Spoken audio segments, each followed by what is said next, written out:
अस्सलाम वालेकुम व्यूअर्स, कैसे हैं आप सब लोग। उम्मीद करती हूँ आप सब लोग बिल्कुल खैरियत से होंगे। मैं भी अल्हम्दुलिल्लाह बिल्कुल ठीक ठाक हूँ। तो शुरू करते हैं आज का ब्लॉग। प्लीज़ चैनल को ज़रूर सब्सक्राइब कीजिए, वीडियो को लाइक करें, शेयर करें। 11 बजे का टाइम है और मैं अभी काम करके घर के फ्री हुई हूँ। तो अभी मैं फ्रिज जो है ना वो इरादा कर रही हूँ साफ़ करने के लिए, क्योंकि काफ़ी दिन हो गए हैं और अब वैसे भी सर्दियाँ गर्मियाँ तो चली गई हैं। तो फ्रिज तो वैसे चली हुई होती है, लेकिन काफ़ी अर्सा हो गया साफ़ नहीं किया है। तो मैंने कहा आज फ्री हूँ तो मैं ये फ्रिज वाला जो काम है वो निपटा लेती हूँ, क्योंकि फिर बाद में सर्दियों में ठंड लगती है। तो खैर इतनी तो गंदी नहीं है। अभी मैंने बंद कर दी है फ्रिज और खोलते हैं इसको। तो देखिए काफ़ी ज़्यादा बर्फ़ जमी हुई है और ये अभी तक पड़ा हुआ है। तो अभी बर्फ़ वगैरह तो काफ़ी ज़्यादा है। ऊपर तो नहीं है, ये खुली रहेगी ना। तो नीचे से चीज़ें वगैरह निकाल के रखती हूँ।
अभी जी ये खुली रहे, क्योंकि ये इसको जैसे ही हवा लगती जाएगी बर्फ दूध ही पिघलती जाएगी।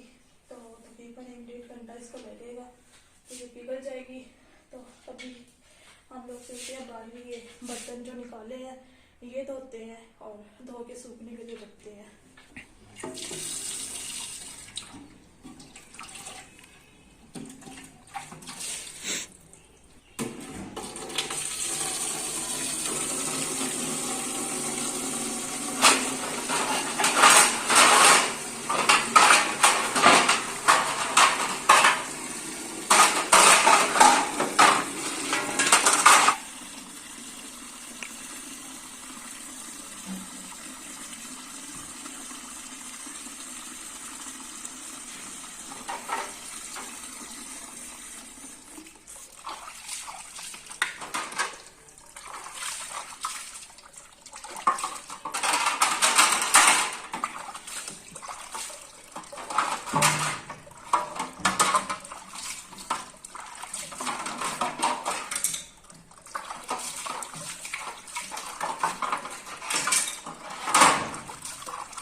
तो फ्रिज के मैंने धो दिए हैं, ये सूख जाएंगे, इनको खुश अच्छी तरह से इनको मैं साफ़ करूँगी कपड़े के साथ ये सूख जाएंगे, तो इनको ऊपर कपड़ा मार लेंगे। तो अभी अंदर चलते हैं, देखते हैं कि इसकी क्या सूरत हाल है।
जी अज का ब्लॉग तुहानू किकन लग्या जरूर दसियो। फ्रिज तो साड़ी हो गई साफ। मिलेंगे फिर एक नया ब्लॉग लेके, तब तक के लिए अल्लाह हाफिज़।